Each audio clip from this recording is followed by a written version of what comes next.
চল রাস্তায় সাজি ট্রাম লাইন আর কবিতায় শুয়ে কাপলেট, আহা উত্তাপ কত সুন্দর তুই ভারতের কলকাতায় বন্ধ হয়ে যাচ্ছে ঐতিহ্যবাহী ট্রাম সেবা। 1873 সালে শহরটিতে প্রথম ট্রাম চালু হয়।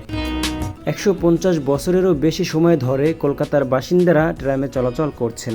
তবে পশ্চিমবঙ্গের পরিবহন মন্ত্রী স্নেহাশিস চক্রবর্তী গত সোমবার জানিয়েছেন, ট্রামের কারণে কলকাতায় জ্যামের সৃষ্টি হয়, কারণ এটি যোগাযোগের অন্যান্য বাহনের তুলনায় অনেকটাই ধীরগতির।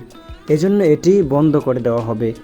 পরিবহন মন্ত্রীর এমন ঘোষণার পর কলকাতার ট্রাম প্রেমীরা প্রতিবাদ জানিয়েছেন। তারা বলেছেন, ট্রামকে আধুনিকায়ন না করে কেন এটি বন্ধ করে দেওয়ার চেষ্টা চালানো হচ্ছে। তাদের ভাষ্য, পুরো ভারতে শুধুমাত্র কলকাতায় ট্রাম রয়েছে, তাই এই ঐতিহ্য রক্ষা করতে হবে।